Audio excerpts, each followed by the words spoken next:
everyone, welcome back to my channel. Hope you guys are doing well. Today's video we're going to talk a little bit about the Sephora Make No Mistake Foundation Stick and Concealer. This is it right here. Okay, so I'm going to be taking away 30 seconds of your time and talk a little bit about my hair.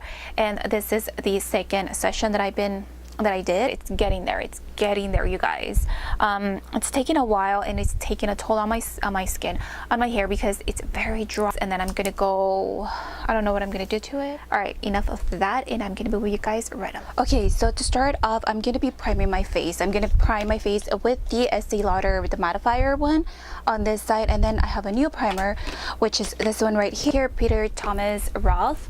This is Skin to Die For No Filter Mattifying Primer, Complexion, Perfector. Both of these are pretty pricey. I think both were in the $30 range. So it looks like that. This is the new primer that I want to try today. Since I know how this one works, I'm like, you know what, I'm gonna give it a try regardless. So I'm gonna add a little bit of this one, just the tiniest bit on this side, and I don't have obviously anything on my face. So you saw the consistency of the Estée Lauder one, which is kind of like creamy whitish type of color.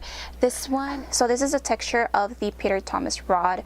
As you guys can see, it looks a little bit oily and it's slippery. It's a little bit slippery, and I'm gonna apply it obviously right here. So it does feel very silicone. Oh my gosh, I don't know if I'm gonna like this one. Even though it says mattifier, I feel like all silicone type of primers tend to make me very oily. This side, it feels very slippery, not on this side. The Estée Lauder one, it's a little bit more kind of like a, you know, lightweight. So I'm going to be using two different tools in this video. This one is from BH Cosmetics 123 brush. It's kind of like a kabuki style brush. It's a little bit less denser than any other, you know, kabuki brush, but I still like it. And then my, you know, Ulta sponge. Okay, so I have the foundation right here. It's the Sephora Make No Mistake Foundation and Concealer Stick. The shade that I have here is Bamboo. It's 08. So this is the shade right here. So I'm going to add 3 lines like this and like that, and like around my nose. On this side, I'm going to blend it out with this brush. I feel like the color just completely disappeared. The coverage, it's kind of like a light to medium coverage, because you could see right here my freckle.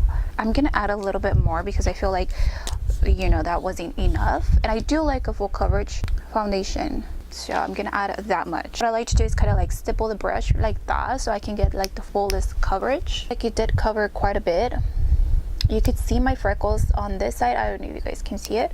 You can see my freckles. The shade, it's pretty good. Move on with the beauty blender.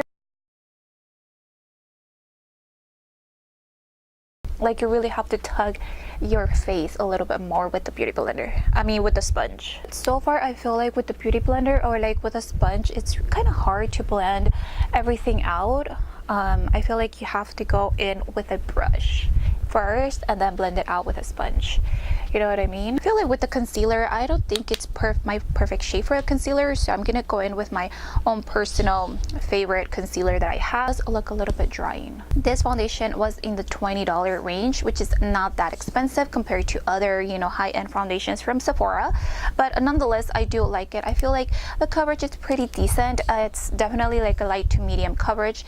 Now, if you have a very, you know, healthy skin, you don't have any freckles, you don't have any blemishes to cover, or a lot of, you know, big pores or anything like that, you are going to like it, or any like fine lines on your face, then I feel like it's going to look really nice on you. Now, if you have a lot of textured skin and sunspots, it is going to be a little bit harder for you to cover them with this foundation, because like I said, it's a light to medium coverage.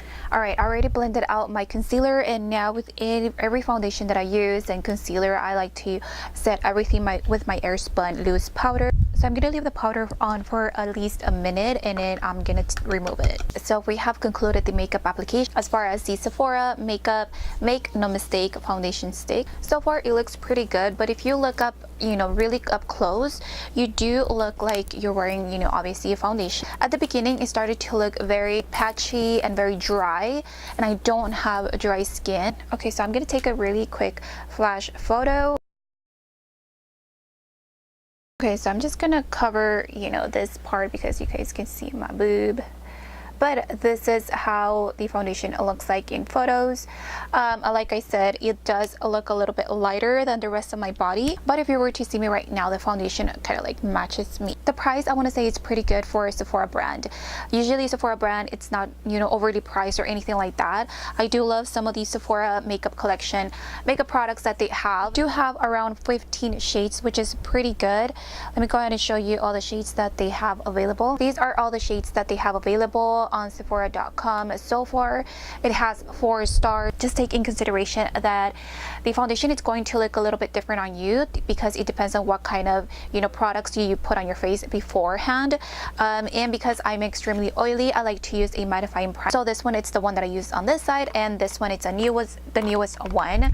I don't like the feel of these silicone primers. I just don't, but so far it's pretty good. I still love this one. The only thing that I've noticed is that I'm up to here, and whenever you blend the primer, you can see like little balls, like white balls, like on your face, you know what I mean? I don't know if it's just all the buildup of the same primer or whatnot, but that's what I've noticed with this primer. When I first apply it, it does look really matte. Like you guys don't see any shimmer, anything, you know, coming out. And I've been wearing the foundation for I want to say like an hour or so. I've been wearing the foundation for about 3 weeks now, on and off. Every other day I've been using this foundation, and I'm not gonna lie, because I've been trying other foundations as well, but I haven't gotten any breakouts or anything like that.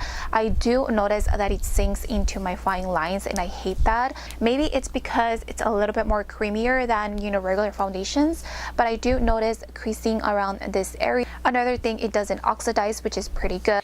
Hey guys, so I look pretty crazy right now. But I've been cleaning the whole day and just going up to the grocery store, and before anything, I forgot to mention the application time, and I applied my foundation and everything else like around 10 o'clock in the morning. Right now it's a 4:40 in the afternoon, so it's been about 6 hours, and it's holding up pretty good. As you guys can see, I'm not that oily or anything, and nothing is separating. Let's see, at this time I'm pretty oily if I'm not wearing any mattifying foundation. Foundation or primer. This one, it's the ROTH Thomas, the primer one, and on this side it's the ESTÉE LAUDER, the mattifier one. Right here I do tend to frown a lot, and that's why I get creases right there, but it's not that much. So far so good. I just wanted to insert this clip right here so you guys can see how the foundation and everything else was holding up. Just keep in mind right now it hasn't been super hot here in LA or anything, so maybe that's the reason I'm not super oily, obviously, but you know, that's that. I haven't blotted or anything. This is my face right now, and I mean, so far so good. I do like it. Hey guys, so one last update. It's 7 o'clock and this is my face right now. This is the Thomas ROTH primer, and this side it's the ESTÉE LAUDER one, and I feel like both of them are pretty even. I want to say this one, it's a little bit, I'm starting to get a little bit more shinier than on this side. I feel like on this side it's very smooth, and right here you can see my texture, you know what I mean? So I do like this side, and you can see that a little bit of shine is coming out. But yeah, so yeah, that's that.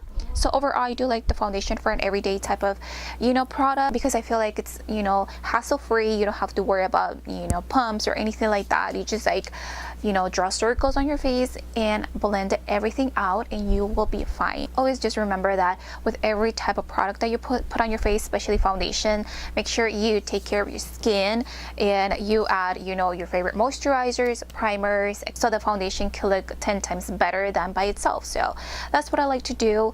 I do, like I said, I do like it. That's the only issue that I have, that it doesn't last that very, you know, that long. I still use it. It's a very nice coverage. Like I said, it's not full coverage, but it's a very decent coverage. If I were to rate the foundation, I would definitely have to give it a 7, just because of the fact that it does dry a little bit faster, and by the end of the day, at least on an oily skin like myself, it does kind of like separate a little bit, especially like around the nose area. So yeah, that's all that I have to talk about the foundation.